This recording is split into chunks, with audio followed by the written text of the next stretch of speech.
Well, I just got finished watching Dream Scenario, starring Nick Cage, and I was not prepared. I was not prepared for. It's a painful movie to watch. It's painful. I felt it. I felt it. I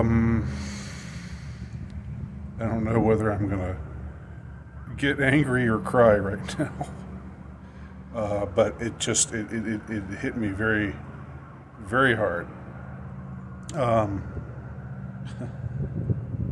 There's a reason to be angry. There's a reason to be sad. I would say go see it, but be ready to get. I don't know. Actually, I don't know what other people's reaction to this movie will be. I felt it very, very directly. It scored a direct hit.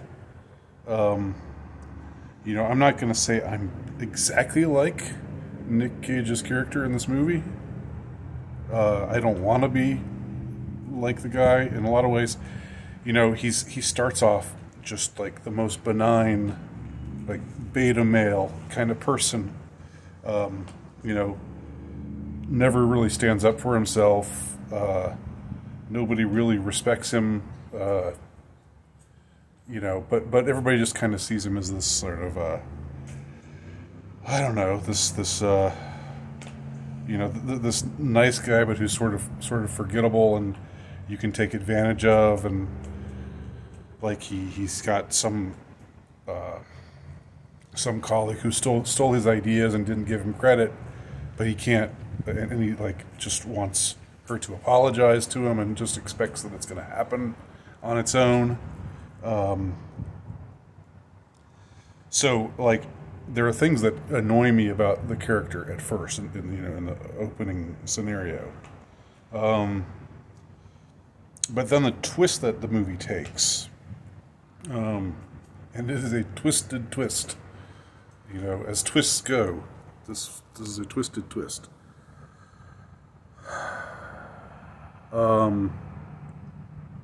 Wow. How much do I want to give away? I won't. I'll just say, you probably know enough by the preview to know that the idea of the movie is that for some reason Nick Cage's character suddenly turns up in people's dreams, and at first he's just this absolutely benign presence. Benign is he's benign, but benign is a little too positive, because you think of it as somebody as been like a tumor is benign, and it's oh well, we don't really have to worry about it now. And it's he's sort of like that, but he's also just sort of pathetic, somebody who just sits back and doesn't do anything and isn't really engaged with anybody. And there's only one exception. He meets one exception to that rule of somebody in whose dreams he appears very positively. But when he tries to engage with that person, which is a mistake, but I don't want to say any more than that. This is not a spoiler review. But when he decides to try to engage with this person, this one person who doesn't see him as just this benign fuddy-duddy nobody, paunchy, middle-aged, balding, aging, boring white man. The one person who sees him, who has positive dreams about him, that leads to the disastrous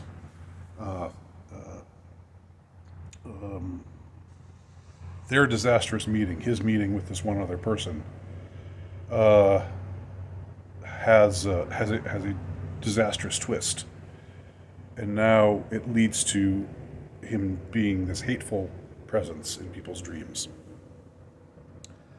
So I'll give away that much. which leads to him being absolutely shunned by society. Even though, you know, it's just dreams. He hasn't done anything. But, you know, if people feel that way, if people feel uncomfortable, you know, maybe you didn't mean to say the wrong, maybe you meant it something differently. But the way people took it, that has to be honored. We have to honor their lived experience. The phrase lived experience gets used. Rather amusingly. There are some amusing scenes, but it's such a... Oh my gosh, this is painful because it's so personal. It feels very, very personal. And if you see it, you'll maybe know why. You'll maybe understand why. That is the case, at least for me. And I suspect maybe for some others as well. It speaks to our times, you know. It speaks to cancel culture, yes. Obviously, and it's pretty ballsy in that respect. In what it, you know, it's negative take on cancel culture, which I don't know why that's so ballsy, you know, because it seems like every time you hear about cancel culture, it's about people hating it, and yet somehow it's controversial to be against it, you know.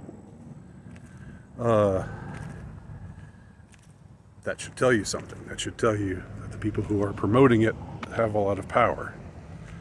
And power means influence and so forth and so on. Whew. All right. I'm walking to my car. That's not the right car. I felt like I wanted to just say something coming right out of the theater. I was not expecting to get hit that hard by this movie. I wasn't expecting to get punched in the jaw by this movie, but man, it's so painful. It's so painful to sit through. And, you know, it has so much resonance. Like I said, I'm not saying I'm that guy. But on the other hand, it takes the literally me thing to a whole new level. Here's a Spanish moss tree that I want to... Maybe this will be good for y'all to see. I always loved Spanish moss, and they're unique to this area. They were brought here by the Spaniards, of course. Those colonial bastards. But Spanish moss is pretty nice. Pretty nice thing. So anyway, I think I'll wrap it up there. I won't take too much longer.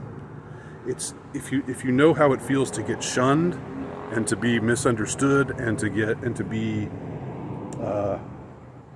vilified for being things that you aren't, but when you point that out, then people say, "Oh, you're just feeling sorry for yourself. You're just being self-pitying. You know, stop with the pity party." If you're familiar with that whole scenario, then you're familiar with the scenario that makes for the plot of Dream Scenario. Yeah, so see it, I guess, but be ready. Be ready. Because it's painful. It's painful to watch. Or maybe it was just painful for me. Maybe it won't be so painful for you. I hope not. Anyway, there you go. My raw movie review right outside of the theater, just minutes after walking out. I didn't walk out, but the movie ended, so I walked out then. All right. Thanks for watching. Leave your comments below.